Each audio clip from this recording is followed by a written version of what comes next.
नमस्कार और स्वागत है द डीप डाइव में। नमस्कार। तो आज हम एक फिल्म के रिव्यू पर बात करने वाले हैं। फिल्म है दे दे प्यार दे 2। पहली वाली तो काफी चली थी। हाँ बिल्कुल, वो उम्र के फर्क वाले प्यार और मतलब एक्स वाइफ के साथ जो उलझे हुए रिश्ते थे उसकी कहानी थी। सही है। तो अब सवाल ये है कि इस सीक्वल में क्या है। क्या ये बस पुरानी कहानी को खींच रहे हैं या इसमें कुछ नयापन भी है? यही सबसे बड़ा सवाल है किसी भी सीक्वल के लिए। बिल्कुल। तो आज हम इसी रिव्यू को जरा गहराई से देखेंगे और समझेंगे कि ये फिल्म कितनी मजेदार है और अपने किरदारों को कहां तक ले जाती है। तो कहानी की जो बुनियाद है ना, वो अपने आप में ही मतलब कमाल की है। हाँ, वो सेटअप ही बहुत दिलचस्प है। सिचुएशन सोचिए, अजय, उनकी गर्लफ्रेंड आयशा और उनकी एक्स वाइफ मंजू, तीनों एक ही छत के नीचे। हाँ, और वो भी रहने पर मजबूर है। ये तो मतलब एक परफेक्ट रेसिपी है कॉमेडी ड्रामा की। बिल्कुल बिल्कुल, कॉन्फ्लिक्ट तो पहले सीन से ही शुरू हो जाता है। एग्जैक्टली। और रिव्यू यही बताता है कि कहानी पहली फिल्म के कुछ साल बाद से शुरू होती है। अजय और आयशा का रिश्ता चल तो रहा है, लेकिन अब चुनौतियां घर के अंदर से ही हैं। हाँ, अब सब कुछ एक ही घर में हो रहा है। और ये चुनौतियां सिर्फ इन तीनों तक ही सीमित नहीं है, जो बात इस रिव्यू में साफ तौर पर उभर कर आती है। अच्छा। हाँ, कहानी का दायरा इस बार बड़ा कर दिया गया है। जैसे आयशा का पूरा परिवार अब सीन में है। ओहो, तो मतलब और भी किरदार हैं। और भी किरदार और भी कॉम्प्लिकेशंस। अजय के बच्चे जो अब और समझदार हो गए हैं, वो भी इस अजीबोगरीब परिवार का हिस्सा हैं। तो ये सिर्फ एक लव ट्रायंगल नहीं रहा अब। नहीं, बिल्कुल नहीं। ये एक पूरी मॉडर्न खिचड़ी फैमिली की कहानी बन जाती है। और इससे जो उलझने और गलतफहमियां पैदा होती है ना, वही फिल्म की जान है। हाँ, वही फिल्म की जान है। बिल्कुल। और ये रिव्यू कुछ बहुत ही असली मुद्दों की तरफ इशारा करता है, जैसे उम्र के फर्क से आने वाली इनसिक्योरिटी, विश्वास की कमी और सबसे बढ़कर एक ऐसे रिश्ते को चलाने का दबाव जिसे समाज आज भी थोड़ी अजीब नजर से देखता है। सही बात है। तो मेरा सवाल ये है कि इतने सारे गंभीर विषयों के साथ क्या फिल्म कहीं बहुत भारी तो नहीं हो जाती?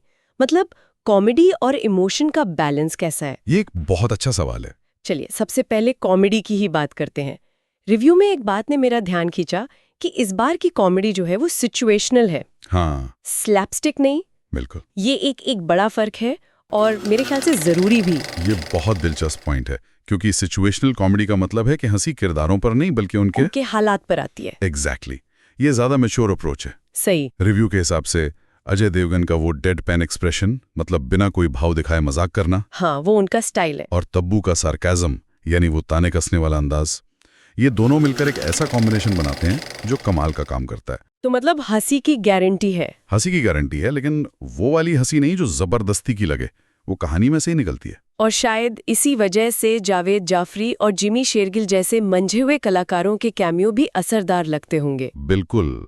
रिव्यू में उनकी खास तारीफ की गई है। अच्छा। वो कहानी में आते हैं, अपना काम करते हैं और माहौल को और भी मजेदार बना देते हैं, बिना कहानी के फ्लो को तोड़े।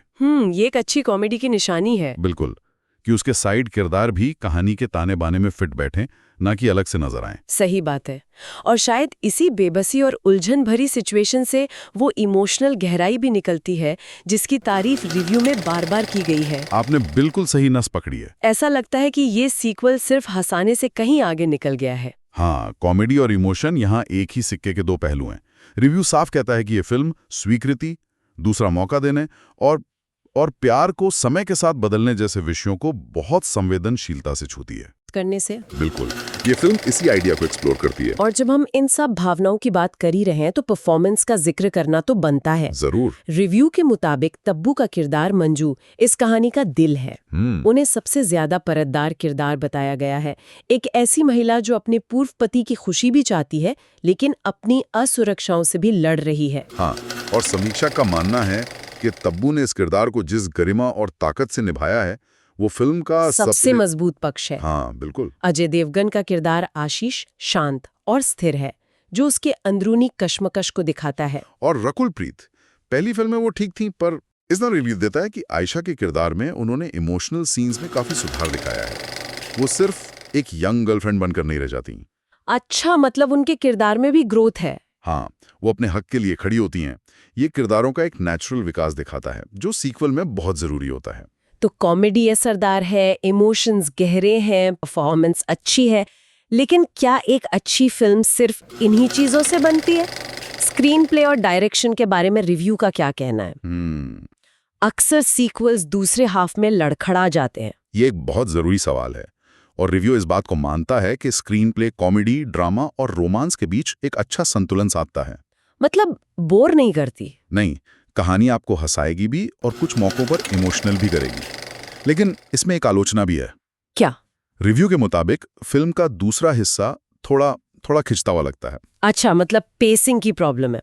हाँ, ऐसा महसूस होता है कि कुछ सीन्स को और कसा जा सकता था, थोड़ा टाइट किया जा सकता था। तो क्या इसका मतलब ये है कि क्लाइमैक्स तक आते आते फिल्म का असर कम हो जाता है? क्योंकि अगर एंडिंग कमजोर हो तो पूरी फिल्म का मजा किरकिरा हो सकता है। नहीं, दिलचस्प बात यह है कि इस खिंचे हुए हिस्से के बावजूद रिव्यू क्लाइमैक्स को संतोषजनक बताता है। अच्छा, ये तो अच्छी बात है। यानी कहानी के जो भी धागे बिखेरे गए थे उन्हें आखिर में अच्छी तरह समेट लिया जाता है। ये दर्शकों को एक मुकम्मल एहसास देता है जो बहुत जरूरी है। और म्यूजिक कैसा है? म्यूजिक को डिसेंट यानी ठीक ठाक कहा गया है। कोई ऐसा गाना नहीं है जो चार्टबस्टर बन जाए, लेकिन एक दो गाने सुनने में अच्छे लगते हैं। और बैकग्राउंड स्कोर वो कॉमेडी सीन्स के असर को बढ़ाने में मदद करता है। ठीक है, तो इन सब बातों को अगर हम एक साथ देखें, अच्छी कॉमेडी, गहरी भावनाएं, दमदार परफॉर्मेंस, लेकिन थोड़ी धीमी रफ्तार वाला सेकंड हाफ, तो आखिरकार रिव्यू का निचोड़ क्या है? क्या ये फिल्म देखने लायक है? रिव्यू का अंतिम फैसला काफी साफ है। इसे एक मजेदार, भावनात्मक फैमिली एंटरटेनर का टैग दिया गया है। ओके। और 5 में से 3.5 स्टार की रेटिंग मिली है, जो कि एक मजबूत रेटिंग है। बहुत मजबूत रेटिंग है।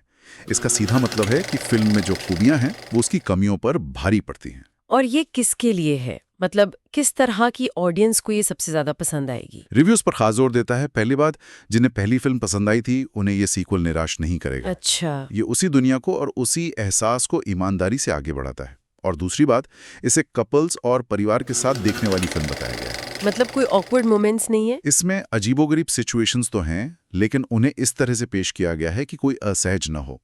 ये एक ऐसी फिल्म है जो मनोरंजन की गारंटी देती है और साथ में सोचने के लिए कुछ छोड़ जाती है। तो आज की इस पूरी चर्चा को अगर हम समेटे तो एक बात बार बार सामने आई है, मॉडर्न फैमिली डायनामिक्स। और उलझे हुए रिश्तों को सामान्य तरीके से दिखाना। बिल्कुल, ये फिल्म एक ऐसे परिवार की कहानी कहती है जो समाज के बनाए पारंपरिक ढांचे में फिट नहीं बैठता। एक पूर्व पत्नी, एक पति और उसकी नई पार्टनर, सब एक साथ। ये अपने आप में एक बहुत प्रोग्रेसिव विचार है, खासकर मेन स्ट्रीम हिंदी सिनेमा के लिए। तो यहाँ से एक बड़ा सवाल उठता है जिस पर सोचा जा सकता है। क्या हमारा मुख्य धारा का सिनेमा अब उन पारंपरिक हम साथ साथ हैं वाली पारिवारिक कहानियों से थक चुका है? एक दिलचस्प सवाल है। क्या वो अब ऐसे जटिल, बिखरे हुए और असल जिंदगी के ज्यादा करीब लगने वाले रिश्तों को सामान्य करके पर्दे पर दिखाने की हिम्मत कर रहा है? और अगर ऐसा हो रहा है, हाँ, अगर ऐसा हो रहा है तो ये दर्शकों की बदलती सोच और समाज के बदलते हुए ताने बाने के बारे में हमें क्या बता रहा है? अगर आपको ये वीडियो पसंद आई है तो इसे ज़रूर लाइक करें, कमेंट सेक्शन में अपना ओपिनियन बताएं और चैनल को ज़रूर सब्सक्राइब करें। मिलते हैं अगली वीडियो में, तब तक के लिए नमस्कार।